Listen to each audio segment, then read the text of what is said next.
Bon après-midi, salut. Bon sabbat. Je suis en train d'apprendre un peu de Kiswahili. Mais je parle le Kiswahili avec un accent américain. Pardonnez-moi pour cela. Dieu est en train de travailler, de faire des merveilles dans cette division et dans toute l'Afrique.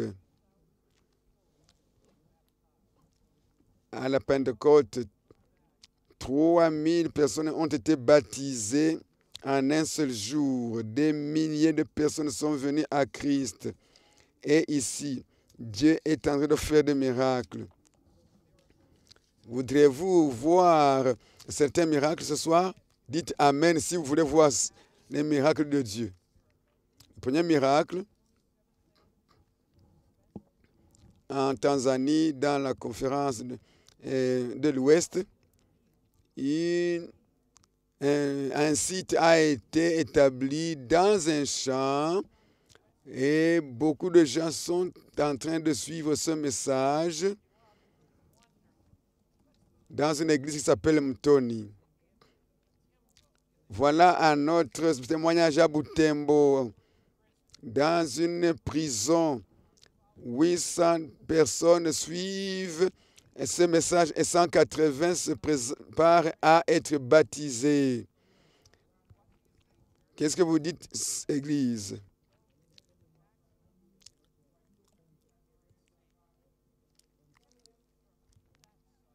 Allons encore en Tanzanie. Un site très intéressant. Et le Seigneur est en train d'agir d'une manière incroyable. Ils ont étudié avec 90 personnes. Maintenant, ils ont 169 chaque jour. Ils ont commencé avec 90, mais ils ont maintenant 169. Un autre site, le site des étudiants et des professeurs qui suivent chaque soir dans une école adventiste. Ils ont invité les villageois maintenant, les villages qui les entourent, pour suivre avec eux. Et les enseignants de cette école et les villages avec beaucoup d'autres choses. Et nous sommes sûrs que beaucoup seront baptisés à partir de ce site. Histoire très, très amusante. Histoire de la grâce de Dieu et une histoire de la bonté de Dieu qui nous vient de l'Ouganda. Dans ce site, on a baptisé 24 aujourd'hui, 24 personnes en Ouganda. Et chaque personne d'entre elles a une infirmité.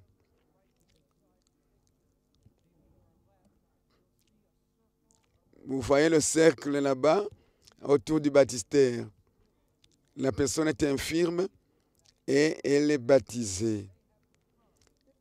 Ces gens sont venus, ils ont suivi le message de l'Esprit de Dieu et a travaillé dans leur vie. Et beaucoup vont marcher, vont sauter lorsque Jésus-Christ va revenir. Ils vont entendre, ils vont voir lorsque Christ va revenir. Nous leur souhaitons. C'est en Tanzanie plutôt.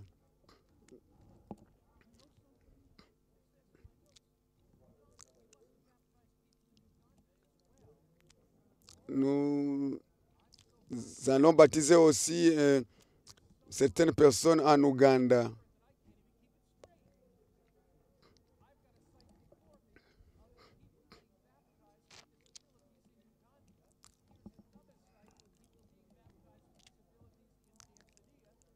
En Ouganda, nous avons un autre site avec des personnes infirmes qui sont en train d'être baptisées également. Que le nom de l'Éternel soit loué. Ce soir, si tu n'as pas encore envoyé ton rapport, je t'encourage à le faire. Envoyez-nous les rapports de l'écoute. Partout où vous êtes, envoyez vos rapports. Ceci va encourager les frères et les sœurs dans toute la division et dans le monde. Si vous êtes ici dans ce site ce soir, à New Life, et que vous n'avez pas encore reçu la copie, si vous êtes un visiteur qui n'a pas encore reçu cette copie de ce livre, La Grande Controverse, si tu veux avoir des messages, plutôt des études bibliques, eh bien, ce livre va t'aider à comprendre beaucoup la Bible. C'est un livre qui a fait de moi ce que je suis aujourd'hui. S'il y a un visiteur qui n'a pas encore eu ce livre, lève ta main et on va te donner ce livre. Et tu le trouveras très, très important. En ce livre, tu vas trouver des leçons très importantes.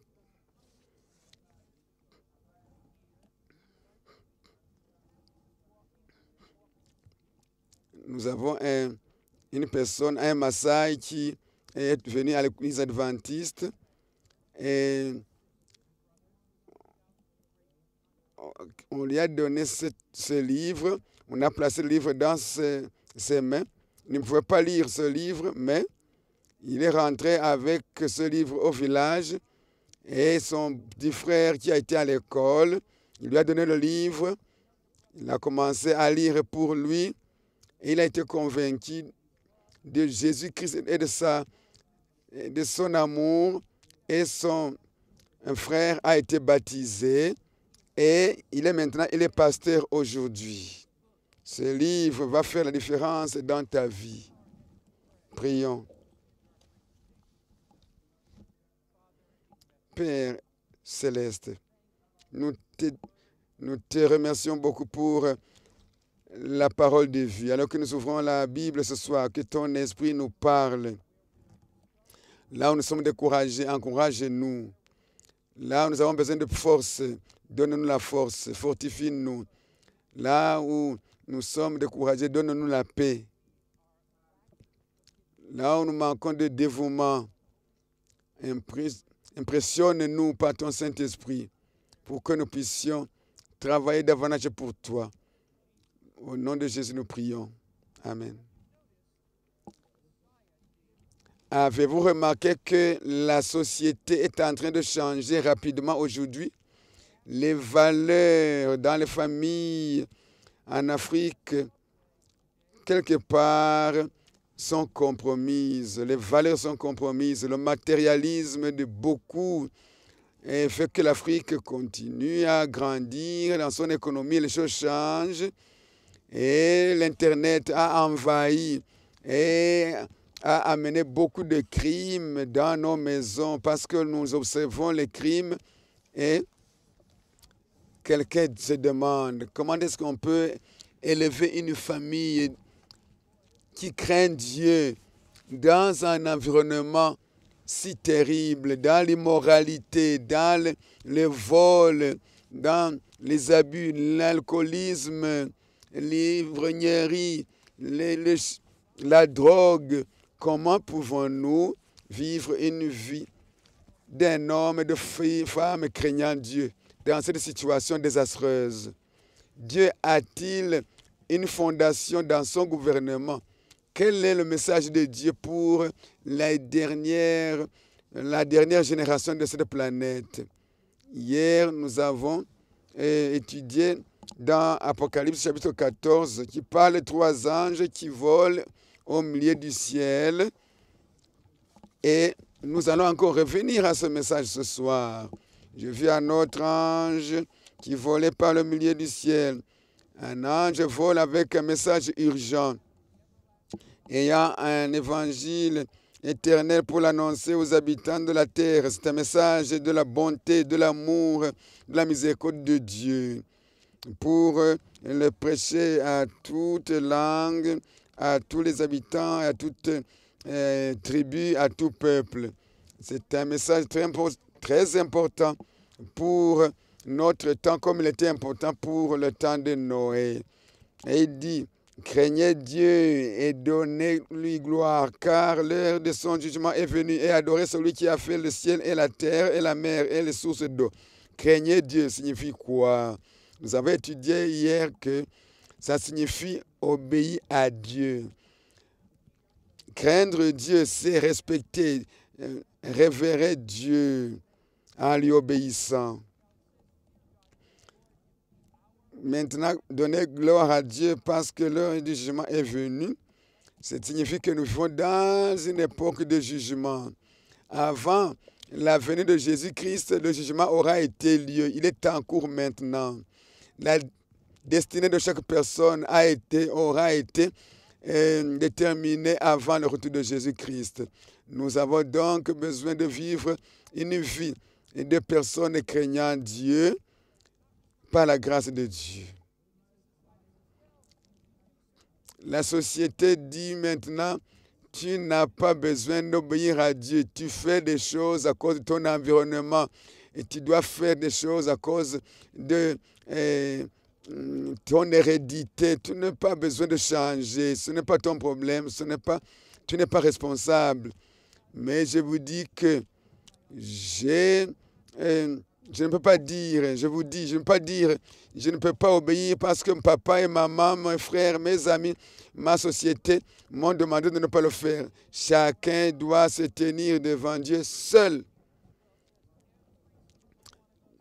Chacun d'entre nous donnera le rapport de ce qu'il a fait à Dieu. Le juge nous appelle de ne pas blâmer les autres, mais de nous blâmer nous-mêmes. De ne pas blâmer les autres pour l'adultère que nous commettons, pour la drogue que nous prenons, pour l'alcoolisme, pour l'ivrognerie, pour le divorce. Non, le juge nous appelle à être obéissants à Dieu parce qu'un jour, nous nous tiendrons devant Dieu pour le jugement. Maintenant donc,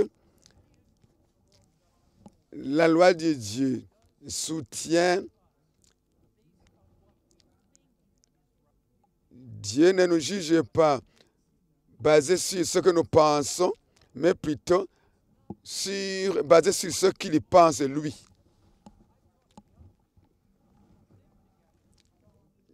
Il y a des gens qui vivent ensemble avant le mariage et ils disent non, je ne pense pas que c'est mauvais. Je dis, tu penses que si tu voles dans un magasin, ce n'est pas mauvais. Ce que tu penses être bon n'est pas bon nécessairement. Ce qui est bon est déterminé par Dieu. Dans le jugement, Dieu ne veut pas dire qu'est-ce que tu penses. Non, Dieu va dire je t'ai dit ce qui est juste. Qu'est-ce que tu en as fait?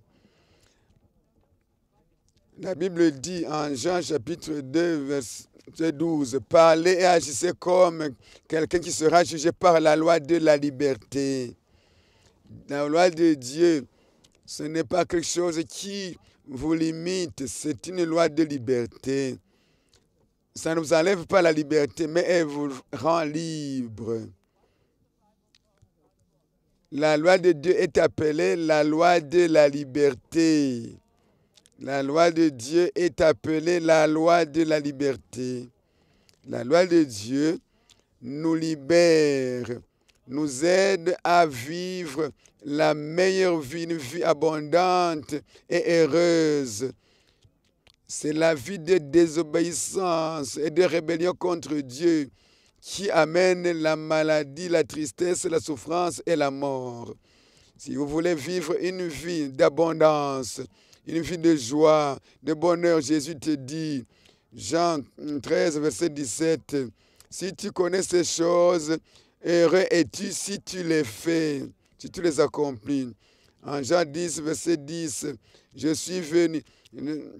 Le voleur vient pour tuer, voler, détruire. Moi, je suis venu pour que les brebis aient la vie et qu'elle l'ait en abondance.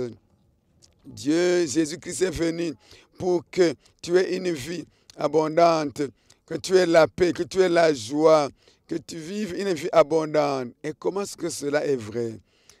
Si nous choisissons de suivre Jésus-Christ, malgré les difficultés, malgré les tentations, malgré les défis, Mais la paix que Dieu donne sera avec nous. La joie de Jésus-Christ sera avec nous. La paix de Jésus sera avec nous. Elle est plus que tous les défis et les difficultés que nous avons traversées. La loi de Dieu, donc, c'est le chemin qui mène à la liberté. La loi de Dieu, c'est la voie à la liberté. Il y a des gens qui disent, si je suis Jésus, il n'y a pas de problème, je n'ai pas besoin de suivre le commandement de Jésus-Christ. 1 Jean 3, 10, celui qui pêche est un transgresseur de la loi, il transgresse la loi. Et le péché, c'est la transgression de la loi. Le péché, c'est la transgression de la loi. Transgression signifie briser. Le péché, c'est la transgression de la loi de Dieu et non pas ce que je pense. C'est la violation des 10 commandements que Dieu a écrit avec son propre doigt. Dieu n'a pas écrit les 10 commandements sur le papier. Est-ce qu'il a écrit sur le papier? Ou dans le sable? Pourquoi Dieu a-t-il écrit les 10 commandements sur une pierre? Parce que la pierre est un mémorial que la chose qui est écrite ne sera pas désintégrée ou détruite. Dieu a écrit avec son propre doigt. Combien de choses dans la Bible sont écrites sur des pierres par le doigt de Dieu? Seulement le 10 commandements. Il a écrit la loi de Dieu, sa loi sur les 2 tables de pierre avec son propre doigt. Pensez-vous que quelqu'un a le droit de changer la loi de Dieu? Est-ce qu'un homme peut changer quelque chose qui a été écrit par le doigt de Dieu? Non. La Bible dit, la loi de Dieu est éternelle. C'est le standard de la morale est défini. Le péché est établi. Notre responsabilité devant Dieu. Jean 14, 15 dit, si vous m'aimez, gardez mes commandements. Si vous m'aimez, obéissez à mes commandements. Ce n'est pas une obligation légaliste, mais plutôt les 10 commandements. Dieu veut que nous ayons la paix et la joie en lui obéissant. Et Dieu sait ce qui est de meilleur pour nous. Il est ce qui est mieux pour nous. Et la loi de Dieu est basée sur une loi d'amour. Jésus-Christ est mort pour nous. Il a vécu avec nous. Il a fait face à Satan. Et il a subi cette tentation, mais il n'a pas commis le péché. Il est mort la mort que nous devrions mourir. Et il nous donne la vie éternelle. Et à cause de ce qu'il a fait pour nous, et à cause de son amour pour nous, notre réponse à cet amour, c'est de garder ses commandements. La loi nous amène à l'obéissance. La loi ne mène jamais à la désobéissance. 1 Jean 2, verset 3 dit ceci. Par cela, nous savons que nous le connaissons, si nous gardons ses commandements. Si je dis j'aime Christ, je connais Christ, mais je ne lui obéis pas, c'est faux, je suis un menteur. Quelle est l'évidence que nous connaissons Christ? La connaissance de Dieu consiste à observer ses commandements. Celui qui dit je le connais, mais qui ne garde pas ses commandements, c'est un menteur et la vérité n'est pas en lui, dit Jean. Si je dis j'aime Dieu, mais peu, oh, ne vous en faites pas de ces commandements-là.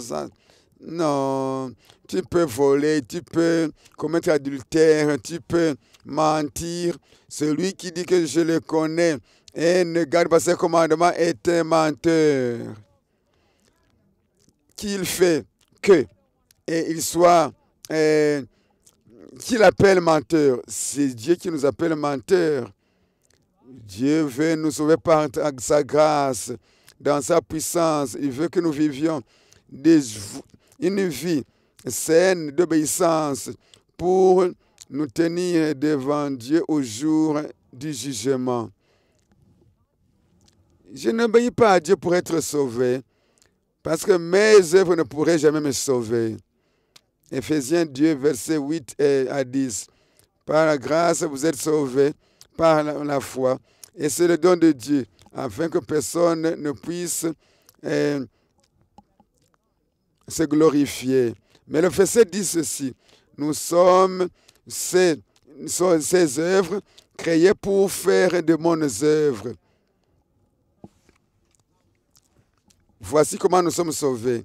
Nous sommes sauvés par la grâce au moyen de la foi, non pas par les œuvres.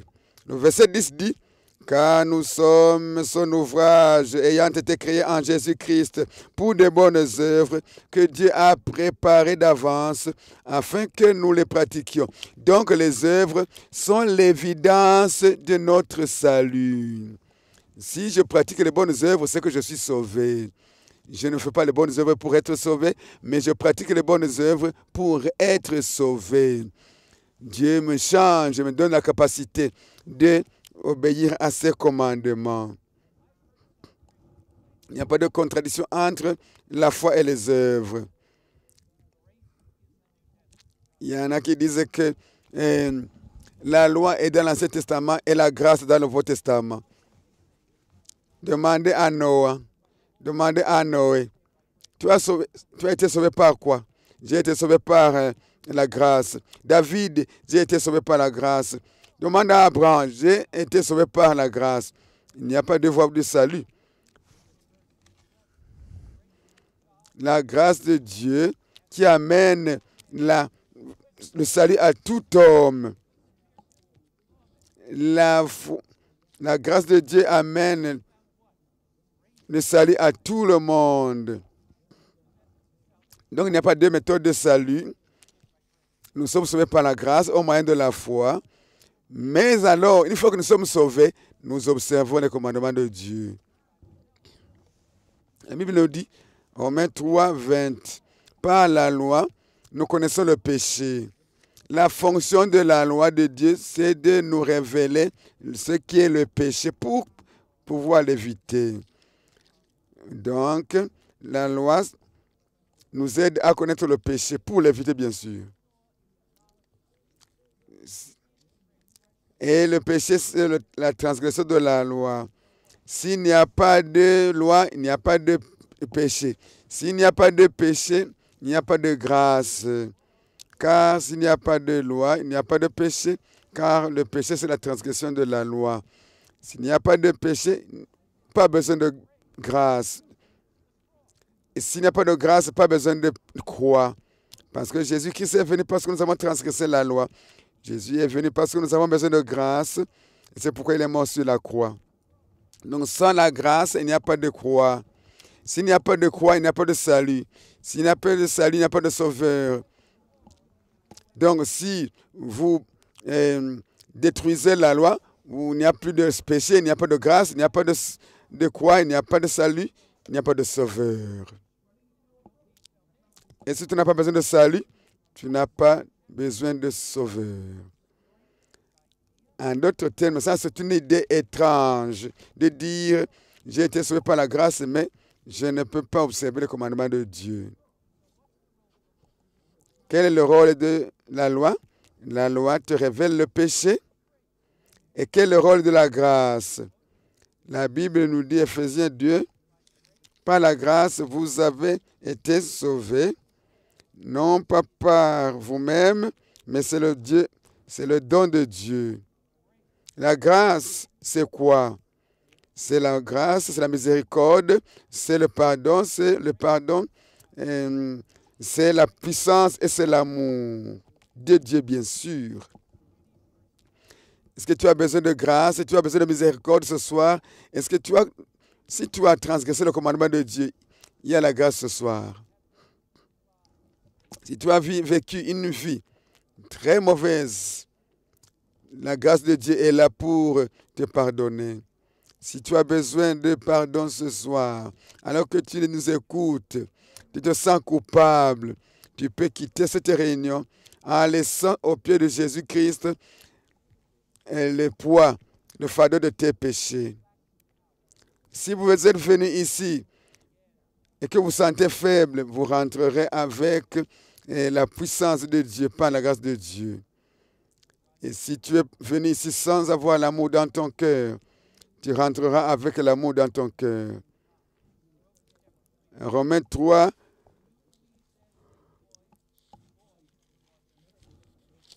annulons-nous la loi de Dieu par la foi? Certainement pas. Au contraire, nous établissons, nous confirmons la loi. Par la grâce, nous confirmons la loi. Nous établissons la loi.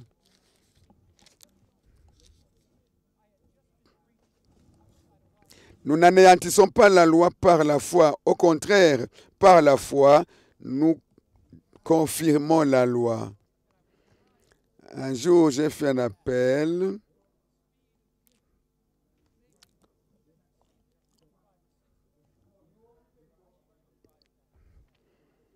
Oh, d'habitude, je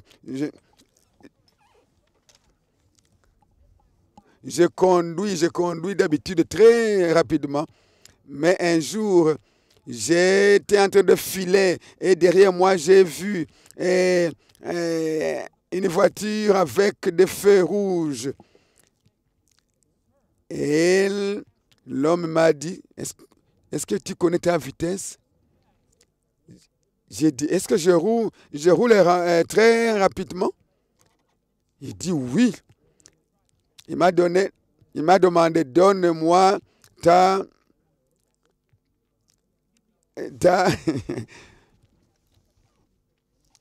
licence, c'est-à-dire ton permis de conduire. Et au lieu de lui donner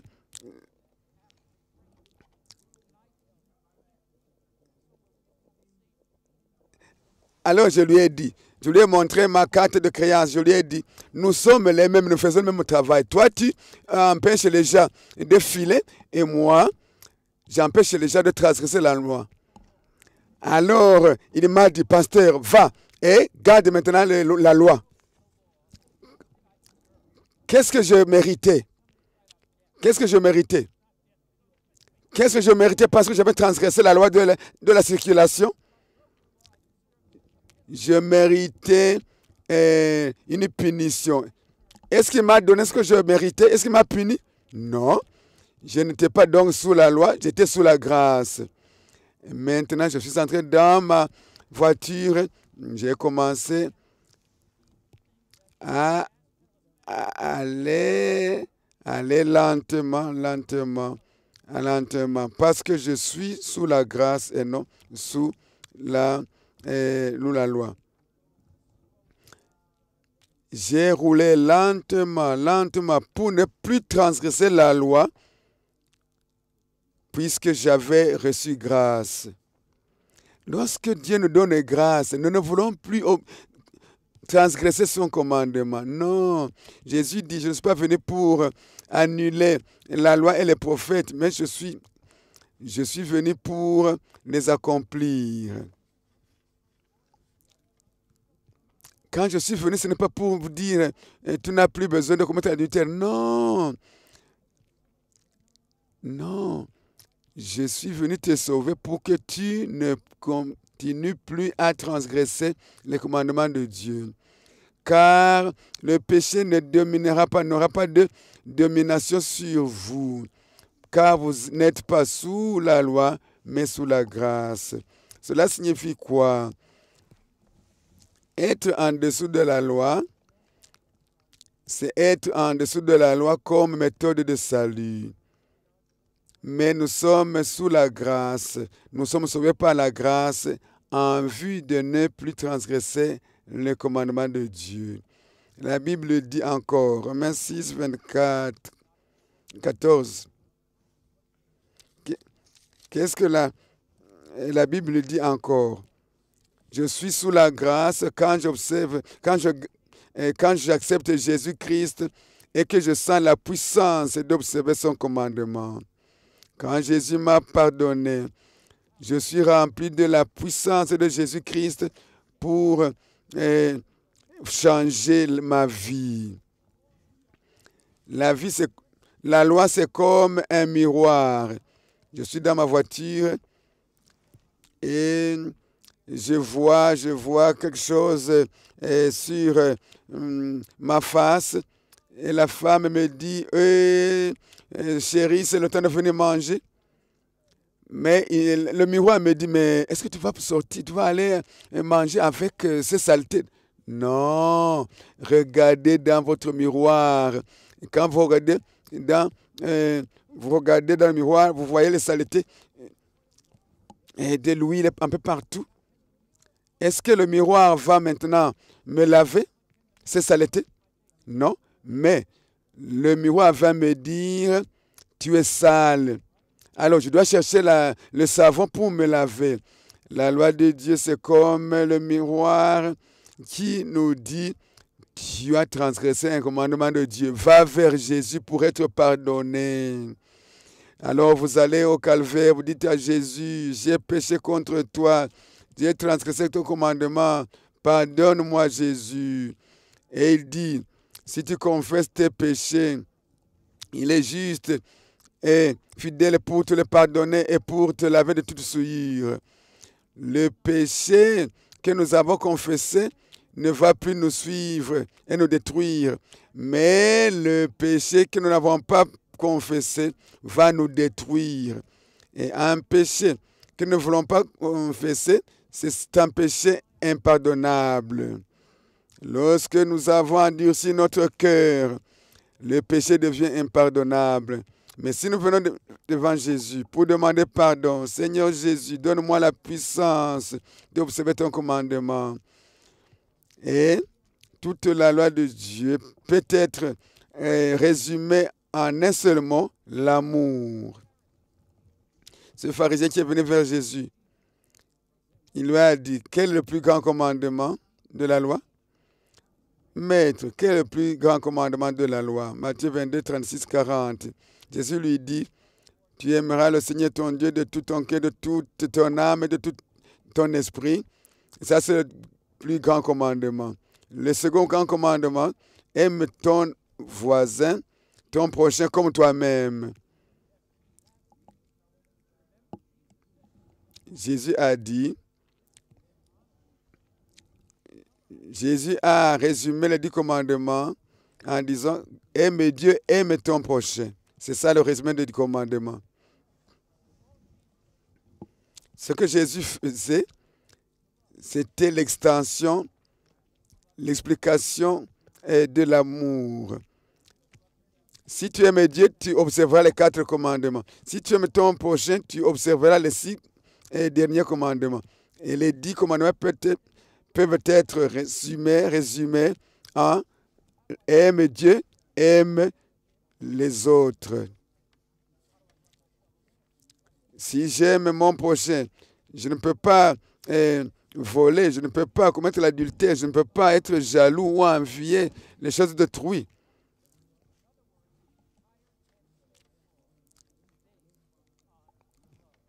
Donc, toutes les lois de Dieu, les commandements de Dieu sont basés sur l'amour.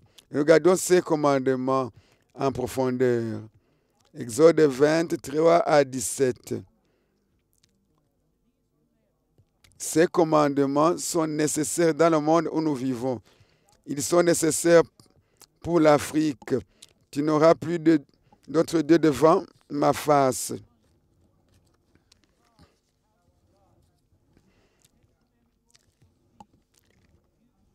Dans une société où le vol est devenu monnaie courante, eh bien, le commandement dit tu ne voleras pas. Dans une société où le foyer, le mariage est déjà devenu comme simple moyen de plaisir, la pornographie, mais cette loi de Dieu est toujours nécessaire. Dans la vie ou dans une société où les gens se font des images, la parole de Dieu dit, tu ne te feras pas d'image. Et le 3e commandement, Tu ne prononceras pas le nom de Dieu en vain. Ce nom est un nom très grand. On ne doit pas le prononcer en vain. Quand les hommes et les femmes ont oublié le sabbat de Dieu, le sabbat du 7e jour que Dieu a gravé avec son propre doigt, Dieu te dit aujourd'hui, souviens-toi du jour de repos pour le sanctifier. Tu travailleras 6 jours et tu feras tout ton ouvrage. À travers les âges, Dieu dit, trouve un repos pendant le sabbat, un jour, 24 heures par semaine. Repose-toi chaque semaine, chaque sabbat, viens devant Dieu pour être en communion avec lui et avec tes frères et sœurs. Sois aussi en communion avec ta famille le jour du sabbat. Alors que beaucoup d'enfants méprisent leurs parents, Dieu dit, honore ton père et ta mère. Dans un pays où tuer quelqu'un, ça ne coûte rien. La parole de Dieu dit, tu ne tueras point. Alors qu'aujourd'hui, les gens vivent ensemble sans être mariés. Alors que le sexe crée maintenant la confusion. L'immoralité est devenue monnaie courante. Dieu dit, tu ne commettras point d'adultère. Ce commandement est toujours valable dans cette société. Au moment où voler est un honneur et c'est de la bravoure, la parole de Dieu dit, tu ne déroberas point. Au moment où les gens sont remplis de critiques, de mensonges, de calomnies, on diffame le nom, on détruit la réputation des gens. Et Dieu dit, tu ne porteras point de faux témoignages contre ton prochain. Alors que tout le monde est en confusion. Et beaucoup de gens convoitent les choses, les objets, la femme et la maison d'autrui. La parole de Dieu dit, tu ne convoiteras point la maison de ton prochain, ni sa femme, ni son serviteur, ni son bœuf. Ce soir, ces paroles, ces 10 commandements parlent aux oreilles de l'Afrique, de l'Europe, de l'Asie, de l'Amérique. Si nous n'obéissons pas à Dieu, la vie sera invivable. Chaque pays a ses problèmes. Le Rwanda, la Tanzanie, le Congo, le Kenya, le Soudan. Est-ce que ces pays auraient tous ces problèmes si nous avions accepté les 10 commandements de Dieu comme la fondation de toute notre vie, la fondation de toute la société? Je propose que la conduite de Dieu, c'est-à-dire les lois de Dieu, ce n'est pas pour notre malheur, mais ce n'est pas pour nous limiter, mais pour notre bonheur. Car la Bible dit, Psaume 111, 7 à 9, les œuvres de Dieu sont vérité et juste, et tous ses préceptes sont sûrs, et ils existent éternellement. Il a commandé, il a établi son alliance pour l'éternité. Satan a perdu le ciel à cause de la désobéissance. Adam et Ève ont perdu l'Éden à cause de la désobéissance. Jésus-Christ dit aux hommes et aux femmes, vous êtes sauvés par la grâce, non pas pour transgresser le commandement de Dieu, mais pour obéir. Hébreux chapitre 10 dit ceci, j'écrirai mes paroles, mes lois sur leur cœur, et sur leur cœur et dans leur esprit. Et ils seront mes enfants, je serai leur Dieu. Qu'est-ce que cela signifie? Écrire les commandements dans le cœur. Ça signifie dans l'esprit, dans l'intelligence, pour que nous sachions ce qu'il faut faire. Et sur le cœur, pour que nous sachions obéir. L'obéissance pour une personne sauvée par la grâce, ce n'est pas un fardeau. Quand on ne se fait pas la grâce, eh bien, l'obéissance vient du cœur d'amour. Si tu aimes ta femme, tu lui plairas, tu feras tout pour lui plaire. Si tu aimes tes parents, tu feras tout pour les honorer. Et si tu aimes Dieu, tu feras tout pour plaire à Dieu. Nous connaissons la loi de Dieu parce qu'il l'a inscrit dans notre esprit et nous obéissons parce qu'il l'a écrit sur notre cœur.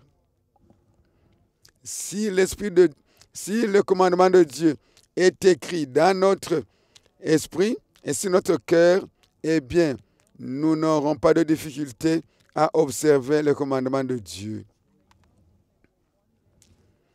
Et un jour, nous savons que nous allons nous tenir devant Dieu pour le jugement. Et nous serons responsables de nos choix, de nos décisions. Ceux qui ont été touchés par la vie de Jésus sur la croix, la mort de Jésus sur la croix, ils observent le commandement de Dieu. C'est ici la persévérance des saints qui gardent le commandement de Dieu et la foi de Jésus. Est-ce que tu veux être partie, tu veux faire partie des enfants de Dieu qui gardent le commandement de Dieu?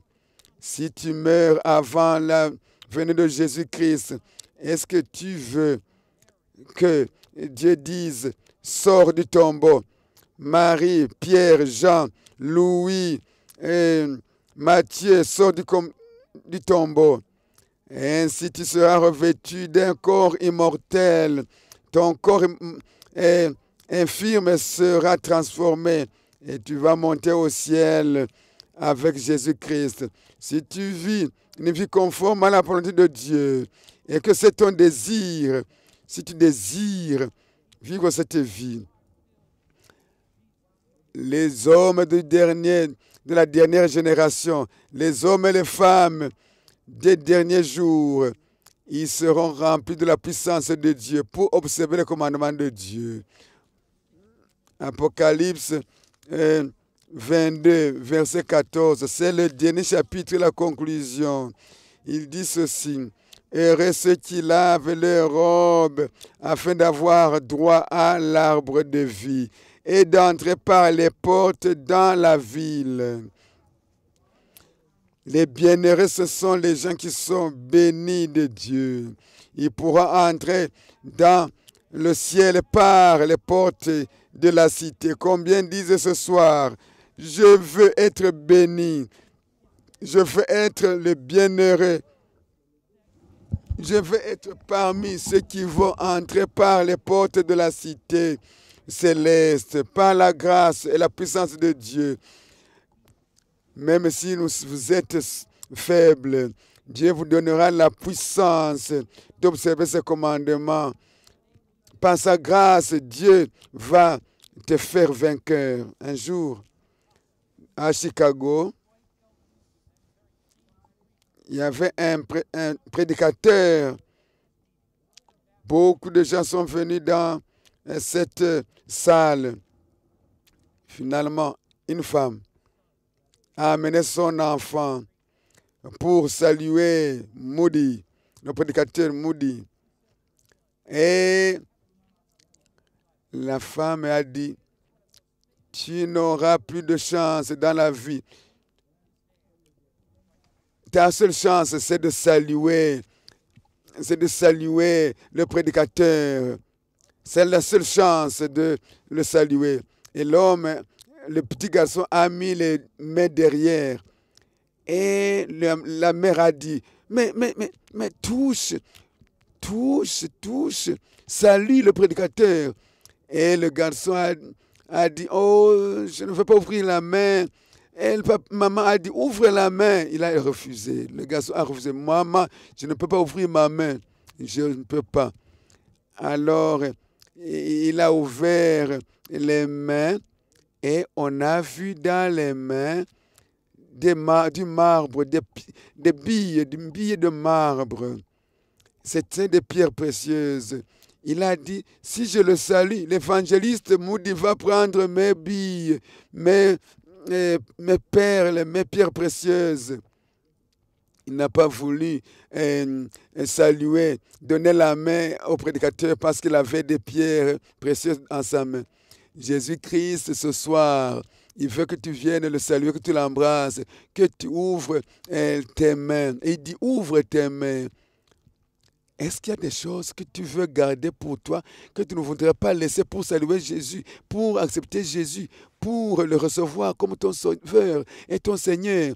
Ce soir, tu veux dire, je voudrais ouvrir mes mains, mon cœur, j'ouvre mon esprit, mon cerveau, j'ouvre mon intelligence. Je veux laisser tout pour t'avoir.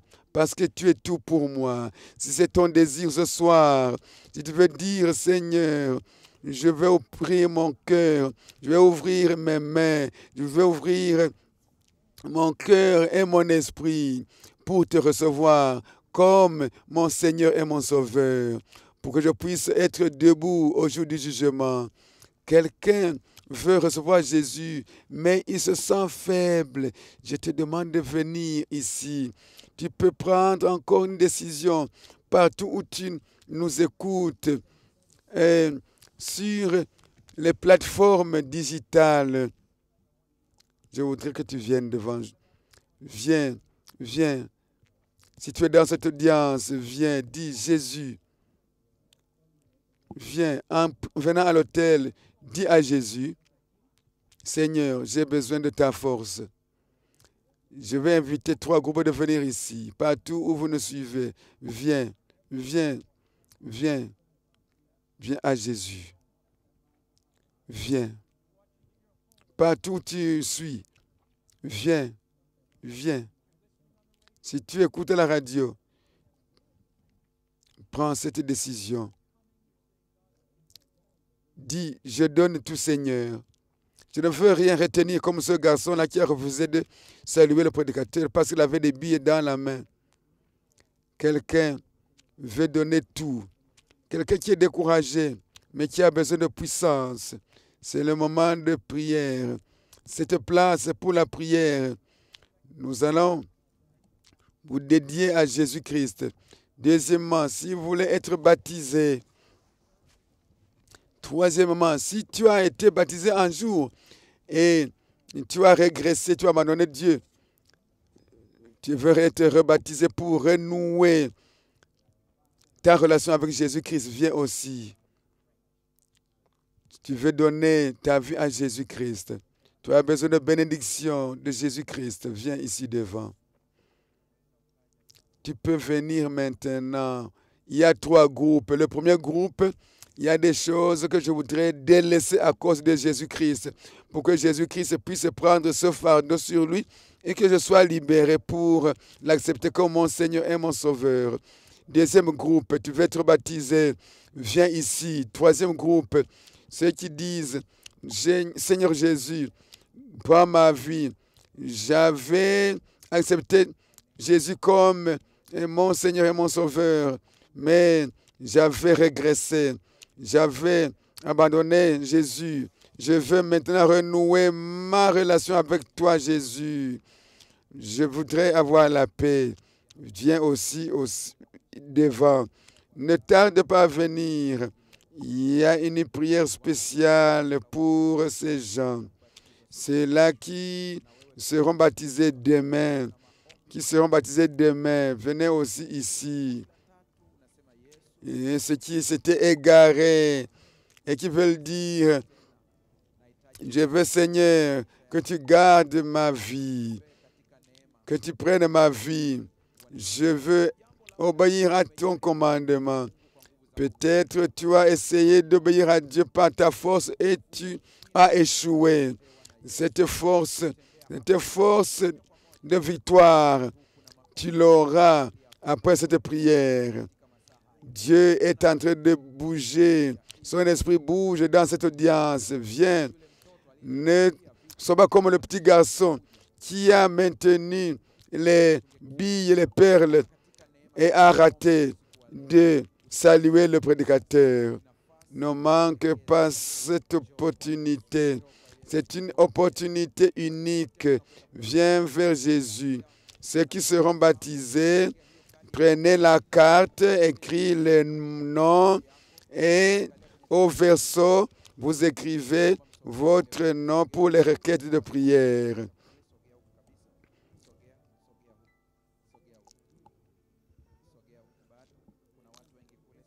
Il y a beaucoup de gens de ce côté. Allez ensemble vers la gauche.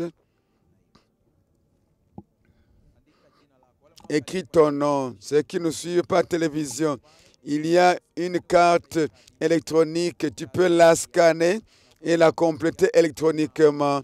Tu peux aussi écrire ta décision et des requêtes de prière.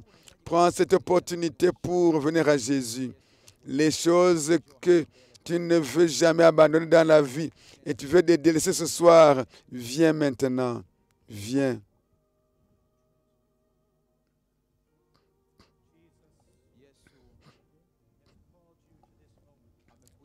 Jésus t'a appelé en ce moment.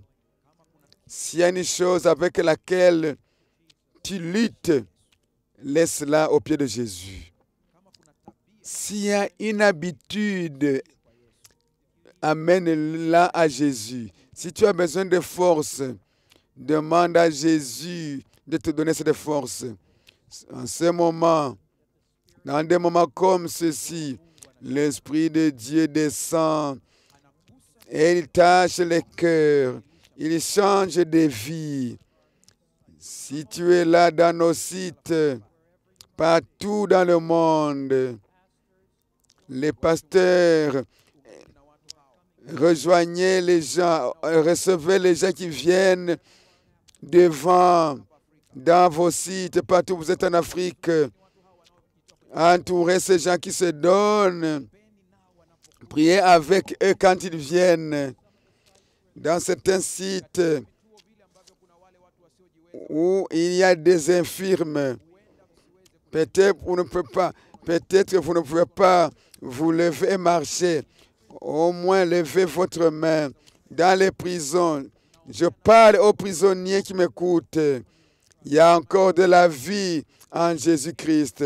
Lève ta main pour la décision pour Christ. Pour toi, il y a une vie nouvelle. S'il y a quelqu'un dans son village, le Seigneur te parle ce soir. Il y a une nouvelle vie pour toi. Quelqu'un m'écoute à partir de la maison. Le Seigneur te parle. Ta vie peut changer. Nous allons prier. Ceux qui sont à l'hôtel, nous allons prier ensemble.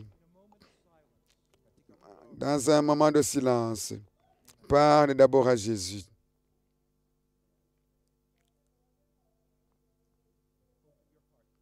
Ouvre ton cœur à Jésus. Dis-lui, je veux ouvrir ma vie. Je ne veux rien cacher devant toi, Seigneur. Je veux te donner ma vie.